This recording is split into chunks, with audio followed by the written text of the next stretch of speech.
जय श्री कृष्ण दोस्तों, आर्यवर्त की कहानियों में आप सभी का स्वागत है। आज मैं आपको बताने जा रही हूँ कि आखिर क्यों गंगा जी अर्जुन की मृत्यु पर हंसने लगी। चलिए शुरू करते हैं। महाभारत हिंदुओं का एक प्रमुख ग्रंथ है जो स्मृति के इतिहास वर्ग में आता है। कभी कभी इसे केवल भारत कहा जाता है। महाभारत कहानी के बारे में तो आप लोग ने जरूर पढ़ा या सुना होगा। महाभारत में बताया गया है कि अर्जुन से बड़ा धनुर्धर कोई नहीं था। कहा जाता है कि यदि अर्जुन के पास धनुष चलाने का ज्ञान नहीं होता तो शायद ही इस युद्ध को पांडव जीत सकते। यह बात तो आप सभी लोग जानते होंगे कि जब सभी पांडव स्वर्ग जा रहे थे तभी उनकी मृत्यु हुई थी। लेकिन आपको जानकर हैरानी होगी कि अर्जुन की मृत्यु स्वर्ग जाने से पहले भी हो चुकी थी। महाभारत में एक ऐसी कथा का वर्णन है जिसमें अर्जुन के पुत्र ने ही अपने पिता का वध कर दिया और अर्जुन की मृत्यु पर माता गंगा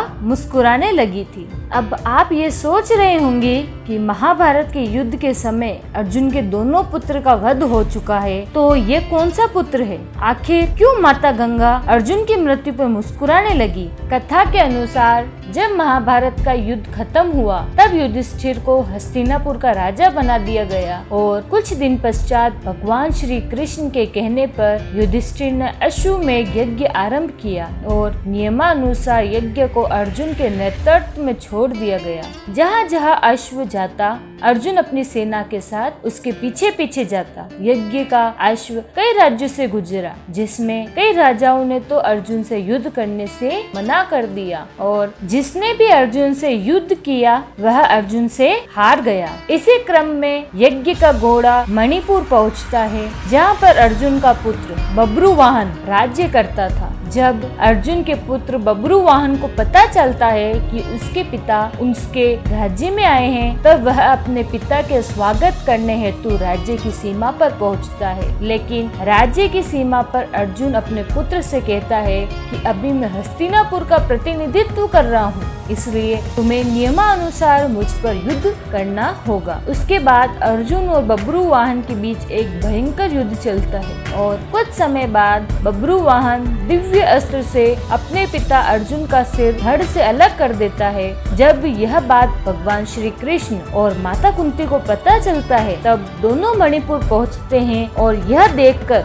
दोनों को धक्का लगता है। तभी वहां पर भगवान श्री कृष्ण ने देखा कि देवी गंगा अर्जुन की मृत्यु से मुस्कुरा रही है। उसके बाद देवी गंगा माता कुंती से कहती है कि आप क्यों रो रही हो? आपके पुत्र का तो उसी का बदला मिला है। जिस प्रकार मेरे पुत्र भीष्म इसे अपने पुत्र की तरह स्नेह करता था, फिर भी इस पापी ने मेरे पुत्र भीष्म का वध कर डाला। जब भीष्म की मृत्यु हुई थी तब मैं ऐसे ही रो रही थी। आज मैंने भीष्म का बदला ले लिया है क्योंकि जिस बाण से बब्रुवाहन ने अर्जुन का वध किया है वह मेरे द्वारा ही उसे प्रदान किया गया था। उसके बाद भगवान श्री कृष्ण कहते हैं अर्जुन ने तो बब्रुवाहन के प्रहार का सिर्फ रोका था, स्वयं प्रहार से नहीं किया था। अर्जुन ने तो उस दिव्य बाण से आपका मान बढ़ाया था। भगवान श्री कृष्ण के तर्क सुनकर गंगा माता अर्जुन को जीवन दान का उपाय बताती है जिससे अर्जुन पुनः जीवित हो गए। अगर आपको मेरी यह कहानी पसंद आई तो इसे लाइक करें और चैनल को सब्सक्राइब करें।